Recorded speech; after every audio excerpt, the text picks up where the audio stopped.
Have you, whether you're live or in the replay, if you are watching live, you're invited into the chat. Chat is open. Uh, uh, get some good questions sometimes, pitch them to the guests, and this may be one of those. I also invite you seriously to think about someone that you know that needs a little hope, because this would be a great conversation for you to share with that person. And I know we all could use some hope, but some people really, really need it. And I say that because today's guest, his name is Neal Williams, and he was frankly, one of the ones we would look at in a lot of ways and say, guy's hopeless, guy's hopeless. You are going to hear a story today of a life turned around. And you'll see him just in just a second, and you won't see somebody with the past that this guy has. I mean, he looks healthy, he looks happy, he looks whole. And I think that's key when we talk from a scriptural standpoint. Even, the Bible says to be perfect. We're like, none of us can be perfect, right? Actually, the connotation there is wholeness. That's what Christ brings to us, is wholeness. I want you to see it right now with my guest, Neal. Welcome to Life Today Live. Hey, Randy, thanks for having me. So, to really tell your story, I know, and you're comfortable with this, just so the audience knows, we need to go back several years and Sure. tell people where you were at, because it's almost hard to believe when we see you today that this is the same person. And I know that I've heard you say it's not, you're not the same person. So tell us Mhm. who Neal was so that we can understand the significance of who Neal is today. Sure. Um, and I really like what you said about wholeness. Um, it's such a good way to describe it because I sit here before you and I feel whole. I feel like I feel complete.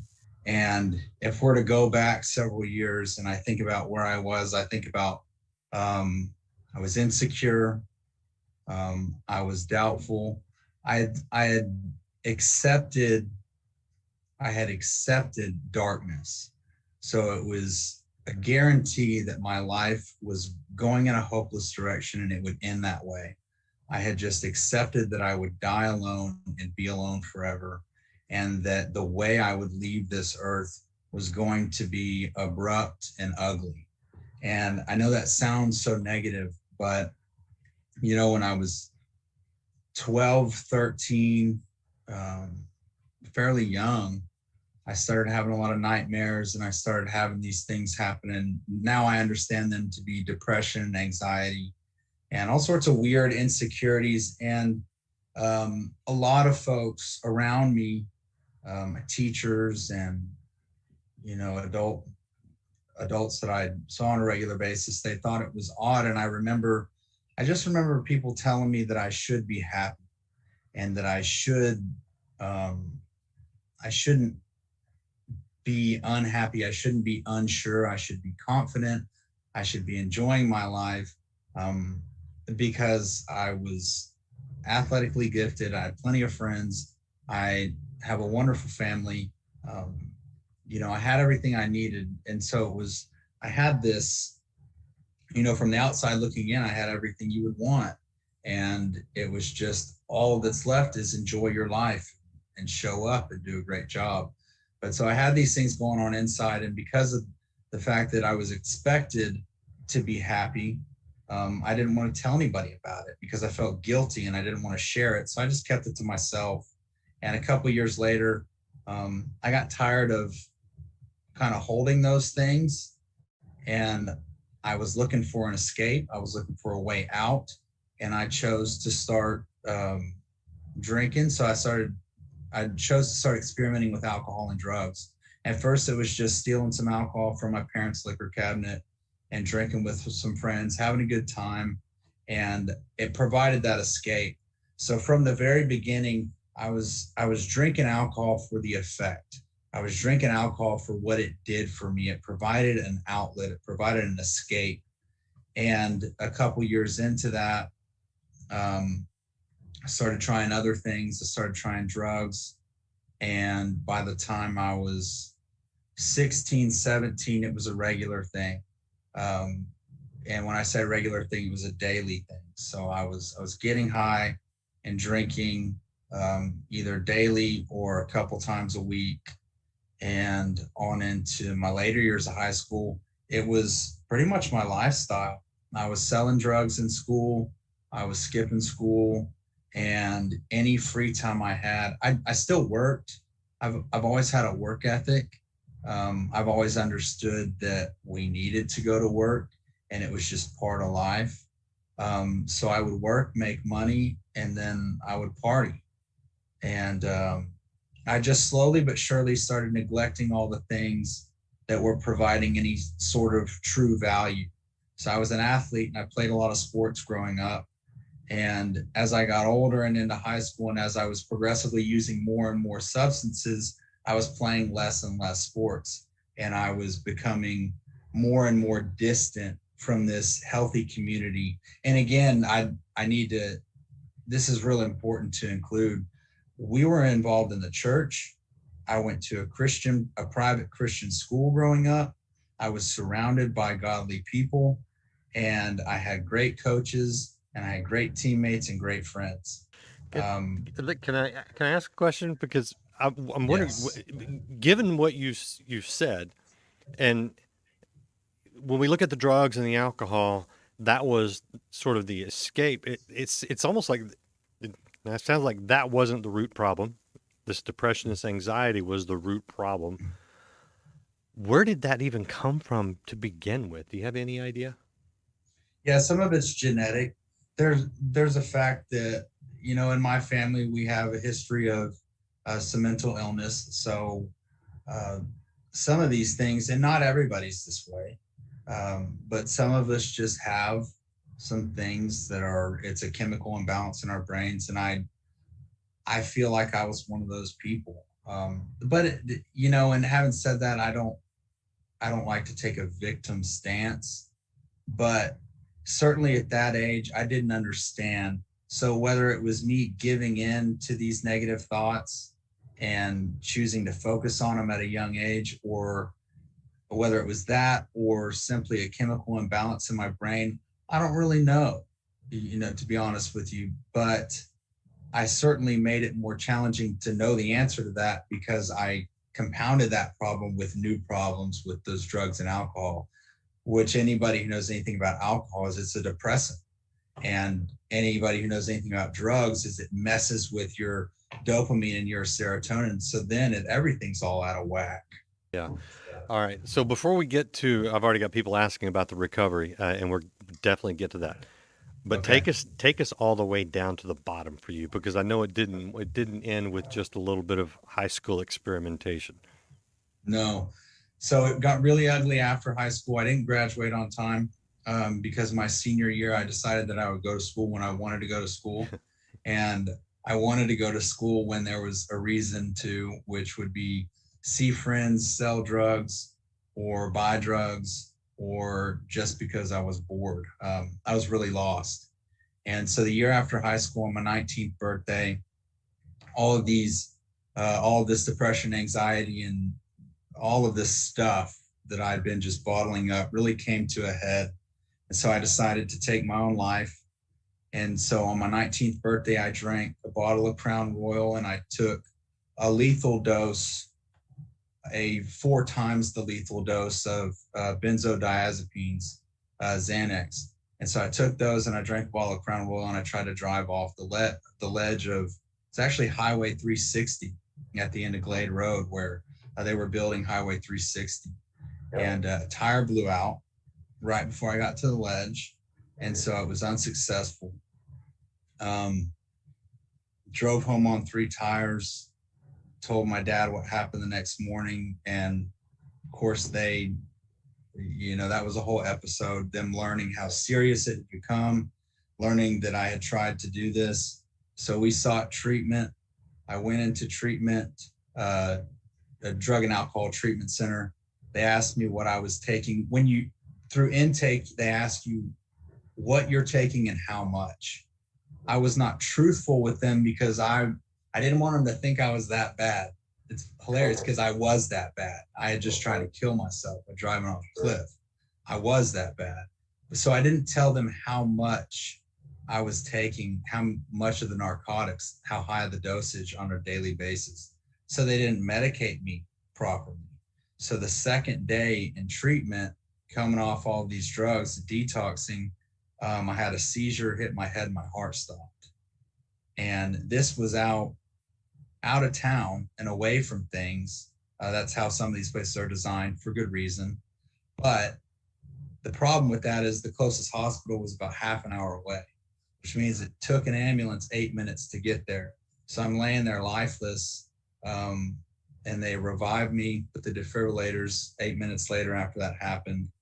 Um, and yet still, I went to the hospital, came back to treatment, stayed, convinced my family weeks later that I was okay to go home, and got right back to it. So fast forward several years, because like I said, I got right back to it, as using drugs and drinking like that, and What it got what progressively worse. what were your circumstances when you, I mean, dove deeper again, even after the non-rehab rehab? Were you working? Were you living on the street? Where I were was you? working, but I didn't have, so I didn't go to college. I was taking classes at TCC, a local college, community college. I was really trying to do the bare minimum. And really, if I were to go back and tell you what I was thinking at that time, Yeah. I was trying to figure out any possible way to do what my parents wanted me to do and what society told me I should do, while also managing my drug and alcohol dependence. I didn't want to let go of that. I thought surely I can figure out a way to make everybody happy and make everybody leave me alone and still do these things that are helping me escape the stuff I'm feeling inside and here and here. And that was what I was trying to do. What was the end game of that? Because that's obviously a path that's never going to lead anywhere good. The end game of that was the jobs didn't work out, and I decided to find a career selling drugs. And that pushed my family away. That pushed everybody healthy away. And it made it very difficult for me to have a place to live and to have relationships. So several years later, when I'm 26, 27 years old, um, I was homeless, living on the street, but also still managing to sell drugs. So I would find places to stay because I had drugs. So people would let me stay there because they could get high. And I was making enough money to get by. But my drug use was so high that anything I really made was going right back into my habit. So it's just this ugly, crazy cycle of trying to get out of this hole, but digging deeper at the same time, if that makes any Oh sense. yeah, sure, sure. How did you not get in trouble with the law? I did. I got a lot of trouble. I got a lot of trouble with the law. So by this time, I had 3 DWIs and several drug charges. So I would go to jail, stay for a little while. They'd let me back out on probation, or I would bond out. I would make it a little bit, violate, get a new charge. So it's just this progressive, put it off procrastination over and over. And I just kept piling up more charges. And this lifestyle was just slowly but surely piling up around me. And I could see it. I could see it happening, but I was just in this denial. And I was hell bent on figuring out how to manage this. Like, surely I can find a way to do this. It's my way. Yeah. I know what's best for me is what I was thinking, and so You know, yeah. and that's where a lot of us end up, not always that drastic. Here's the website. I want to show you the website right now because Okay. this is called Elevated Lifestyle Academy. All right, what is this? This is where Neal helps people who are in the same situation that Mhm. he was in. And so now we're going to get to the solution part of things because as you see, this is a guy who's not living on the street, who's not strung out, and who's not just trying to figure out how to manage his pain in a lot of ways, is what he was doing. This is someone who has totally turned things around. So, Neal, let's get to the good part of the story. Yeah, What? please. Yeah, I know, right? What happened? What happened to change, man? Okay, so March 29th, 2013, I'm standing outside waiting for someone to pick me up, drugs in my pocket, pistol in another pocket. This is my life. And I'm waiting for someone to pick me up. We're going to go do some other things. And I realized that I felt the same void inside that I felt the day I tried to take my own life. And I realized that I had gone 8 or 9 years, I guess it was 8 years at this point, and made zero progress. In fact, I had even gone backwards further. And so I looked up at the sky. And at this point, I really didn't believe in God. And I thought that if a God did exist, he didn't want anything to do with guys like me. So I said a simple prayer. I said, and this is the first time I prayed in I don't know how long. I said, God, if you're real, I need you to show up because I put myself in a position that I don't know how to get out of. So if you're real, I need you to show up. 3 hours later, I got arrested by a task force. Really, I got chased down by, I had some warrants. And so 3 hours after I said that prayer, I got arrested. And I kind of looked up at this guy. I said, okay, that's you. And it wasn't what I wanted, but it was because I wanted a response. I wanted God to be real. I really did. And he showed me that he was. So that day I decided that I would take whatever punishment I was going to receive legally, and I would do my best I had seen how bad I could do. I'd seen how much I could screw things up, and I wanted to see how well I could do. And so that's when I began. So I went away for a year and a half.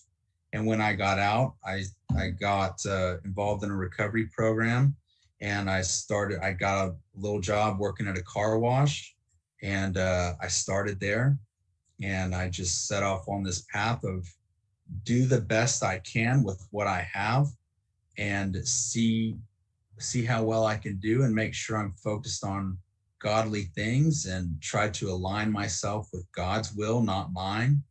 And through a recovery program, being involved with some folks who love the Lord, my life just continued to change. Hmm. And at the beginning of 2020, I started my own business, which is Elevated Lifestyle Academy. And so I'm a life coach and recovery coach, and I specialize in working with guys like me who are attempting to make that transition into a healthier lifestyle. And I could not, it'll make me emotional talking about it. I could not be happier. So there's something that's important, and I want people to understand this. Not only do we have an opportunity to turn our lives around and not be miserable, but God wants us to thrive. He wants us to not only not be miserable, but he wants us to be fulfilled, and he wants us to find our purpose, and he wants us to love life. And today I sit here doing this is insane to me that I'm even invited to come speak and talk to you about this stuff. But this is what God does. He's in the business of redemption, and that's who we serve. So the turnaround you're talking about is pretty big because I mean for all those years, what are we looking at? 15 years or something from the time you were young, 12, Good 13, 12 years of 12, going hard. yeah, 12 of going hard, but and even then before that, you were in a place where you did not love life, where Right. you did not have, you felt any purpose beyond just easing the pain almost, right? Right. Um, that doesn't, people can't just change themselves overnight from one to the other. And most people aren't at that extreme of a situation, but a lot of people are where just the day to day, they don't feel any purpose, and they have very little joy, and they can't even appreciate the good things they do have because of the negative things around them or inside of them.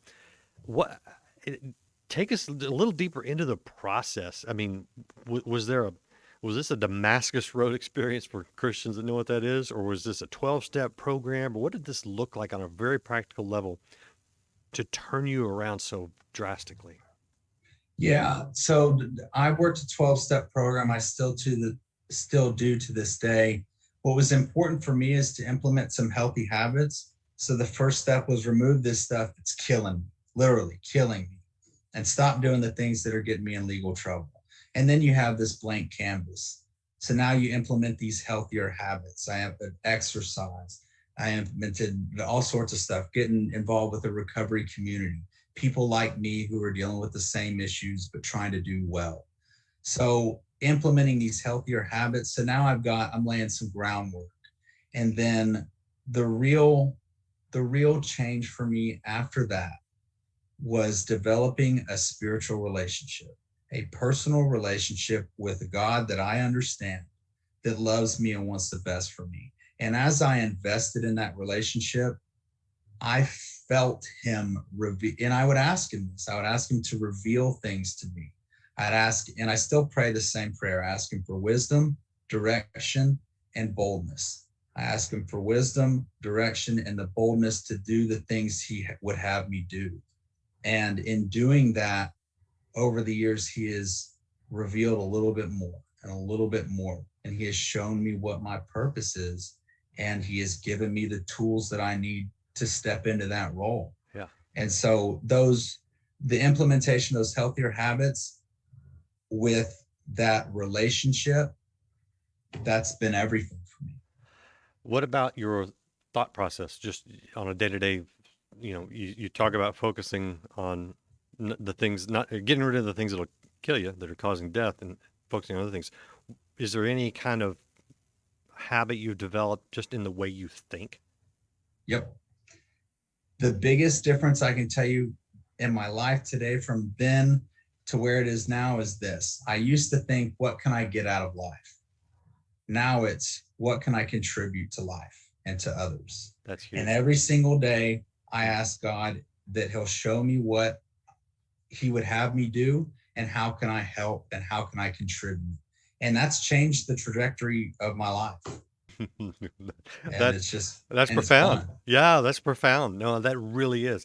I want to jump back to the spiritual side of it because I asked about the mental because I do believe we are mind, body, and spirit. You already hit on the exercise.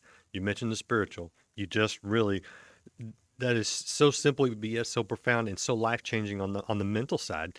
Um, but on the spiritual side, Scripture, the Book of James says, "Draw near to God, and He will draw near to you."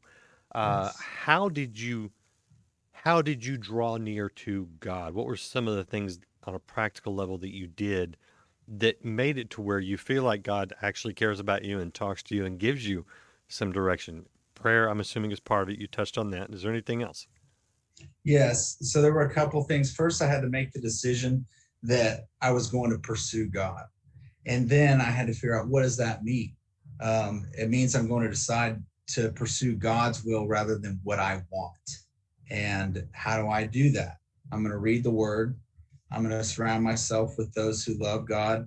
And I'm also going to seek other men. I'm a man, so it's important that I seek other men who have more experience and they're further along in their spiritual journey, meaning they've been pursuing God longer than I have. And it's not to say anybody's better than anybody else, but if you want to do well at something, you find the guy who's been doing it longer. It's that simple. And so I've surrounded myself with other men who are seeking the same. They're seeking God and they've been committed for longer. And as I've done that, I made it a lifestyle. And so then it's what I do. And so I try to serve others, become better at whatever I'm doing, and continue to have my lifestyle become more and more centered around God and what I think God would have us do. Yeah. Um, Yeah.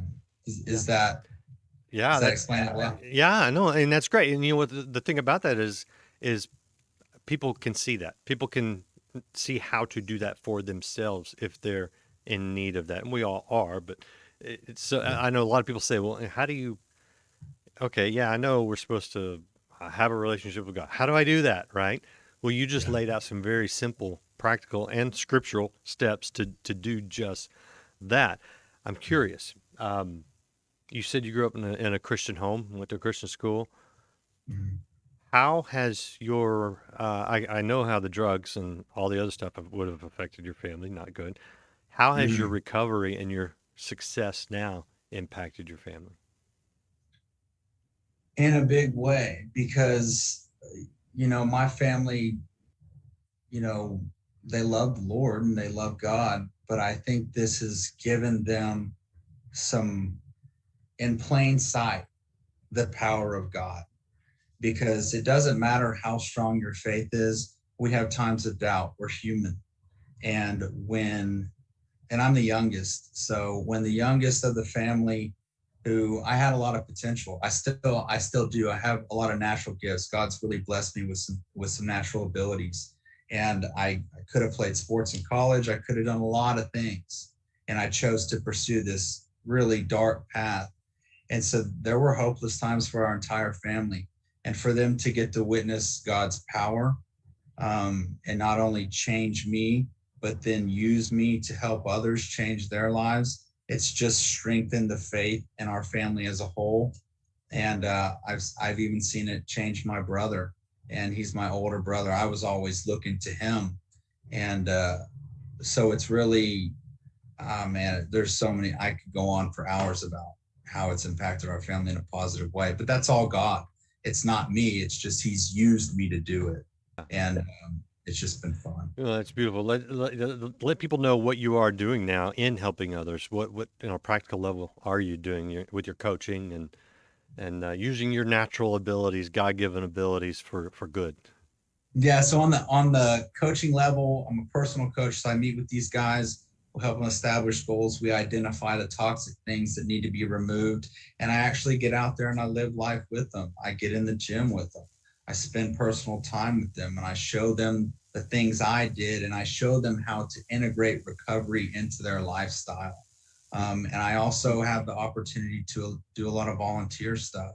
I still sponsor guys in the 12-step program, and I'm always looking for other ministries to get involved with, and just having fun finding new ways to help people, man.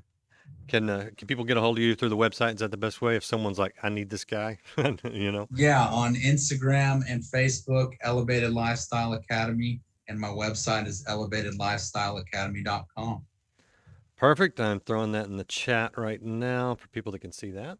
Thank you. Um, and then I got to ask you before I let you go. Talk about these.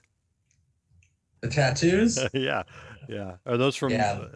Are those old? Those new? Do they say anything that's significant that we need So to know? so yeah, this is my niece's name. I got this one when I was incarcerated. It needs some touch up work. I'm working on that with my friend Jesse.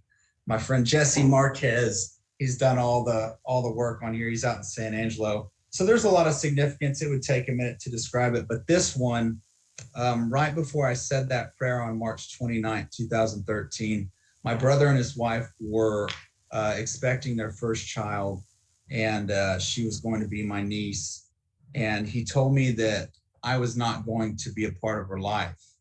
Um, and so I missed the birth of her because I was incarcerated, but it was important to me because it was very instrumental in my decision to turn my life, because I then realized the gravity of this situation. He said, "You're not even going to be a part of her life if you don't get your stuff together."